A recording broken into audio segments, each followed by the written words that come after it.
And this has been quite a run. Anytime that we go to a new high, all-time high, if you will, there's a little bit of fighting to see if this is the real deal. In fact, if you have gold on, protect your downside risk for that possible turnaround. I think a couple of things that may drop gold short-term would be higher equity prices, stabilization in the euro, because I believe that's what started this whole second half of this gold run just in the last 4 or 5 days. As we saw the S&P really fall apart last Thursday, that was the day that, for me, gold started taking off and climbing. So I think that if equities get out above the magic number of 1175 or 1180, the euro holds its ground, I think gold may pull back a little bit and give a better opportunity or buying value. Is a stronger dollar the problem here? Is a stronger dollar bad news for gold? I don't think so. I think gold right now is a hybrid. I think it's, possibly an inflation hedge. One, it's also flight into a bit of safety. And in this real low interest rate arena, people have to get money back for their investment. There's risk everywhere. You're going to have to get paid now. But, Rich, the fundamentals for gold longer term, you are bullish long term. They still support, what, a higher price here? Yeah, absolutely. But for me, a guy like me, I would say if you're not in gold now, and a lot of us are with ETFs or bullion or just trading in the last few years here, I don't know if this is the time to add or even to step in the market. I'd rather buy it on a support level or at a lower price. But if the market closes above $1,250 an ounce on strong volume, we get a pop in silver, for example, above 20, I think my near-term target would be roughly 1327.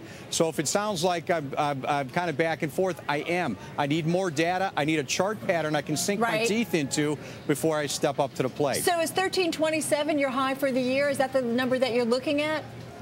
You know, I can't even go out that far. I think a lot of us are a little afraid to give you predictions like that because of the uncertainty in the market. And I think, by the way, that's why the gold is up. I would say that gold likes to trade in a $100 range at any given time. So give me a close above 1250. I'm looking just about $100 range from the original breakout of around 1227, $100 range up to 1327. Rich, is there another precious metal that you think is mispriced here that you can arbitrage with gold?